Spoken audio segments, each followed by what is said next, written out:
We're here today with Brother Joe Martinez and Kevin Holman, and we're having a conversation about the Mid-Atlantic Esotericon. Brothers, thank you so much for being here with me today. Thank you for having us. Thanks for coming up to Virginia. I have to congratulate you because I've been keeping an eye on the progress of this event, and this is the inaugural event. Yep. And the response has been amazing. I want to go to early on in the planning process. Can you give us an idea of like what prompted the planning of this event? Well, I can answer that very quickly. Kevin and I are both local Masons, and we travel from time to time. I do a bit of traveling. But the one thing that we noticed we did not get a lot of that we really yearned for was really deep esoteric education. We see degrees, we see green beans, we see all that stuff. What we don't get is the things that lodge minutes, lots of those, good times. Yeah. But what we don't get is that really esoteric conversation. You'll have it infrequently from time to time with brothers that you get along with, but nothing ever official or big or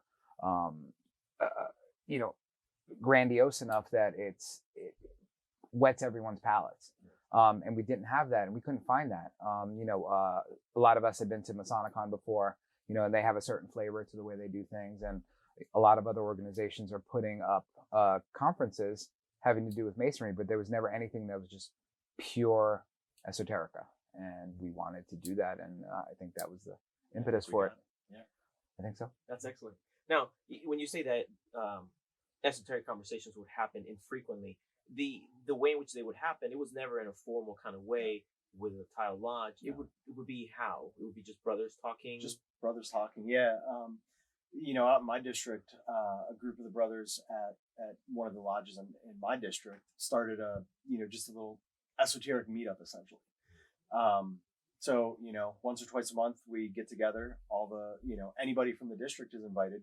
We'll go to a bar, or we'll just go to one of the lodges, and we'll meet up and we'll have those conversations. But, like Joe said, it's few and far between. We don't get any of that in lodge, which I think we both think is a shame. Well, I mean, you were luckier than I. I mean, the only time I had really good esoteric conversations was we'd go to a lodge meeting, somebody would bring up a 5 or 10 minute conversation, and then we'd spend 3 hours talking about it after the meeting in the dining hall, over coffee and stuff. And that was way more fun than the meeting itself was. And I'm like, why can't we do this all the time? Mm-hmm. So, well, that's good. And I'm glad that you notice that there's a need for it, that there's an appetite for that kind of conversation. And it's evident in, whenever we see the makeup of the brothers here. We have brothers here from Canada. We have brothers from Washington State, from Florida, most amazing state ever. It's okay. Nice and warm down there. No, but like you have people from all over coming here. We have that evidence that there is a desire for that kind of conversation. And I would imagine of the people that watch our conversation, not everyone is going to have perhaps the organizational skill or the connections to put a big event. I would like to hear, what would be your advice for someone who still yearns for that kind of experience, but perhaps is limited in the way in which they can move their lodge to embrace that need that's in the crowd?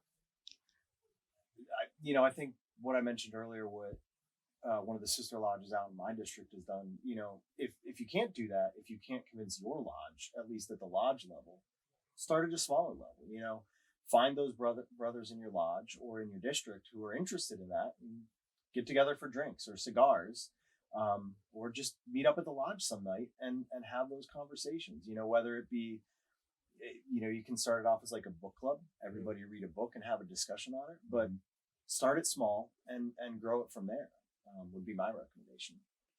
Yeah, I think, or you could do the opposite and do like we did and just, jump in with both feet and our eyes closed and see what works. And that's exactly what we did. I mean, we threw this out on Facebook just to see what would, what kind of interest we would get back. And we basically said, who's interested in an esoteric conference in the DC area? And all of a sudden the floodgates opened and all these people were interested. And Kevin and I looked at each other. We were like, well, damn, we better put together a conference then, because and we had to turn people away at the end of the day. Yeah. Yeah. And that's a great sign, especially being the first time. It's a great sign that the response has been so good. Here we are, pretty much at the halfway mark of the event today, and everything that I've seen and the energy that I'm getting from the people that are participating, it just shows that it was an effort well placed. But needless to say, organizing something like that would be difficult.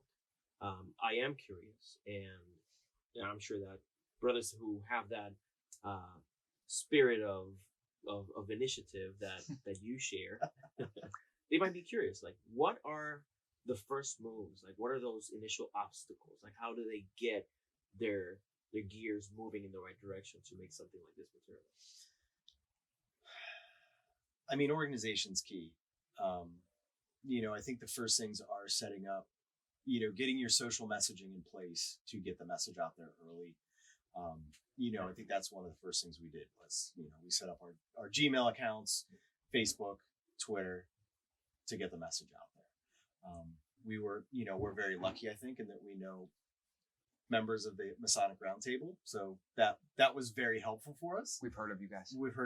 Yeah. But,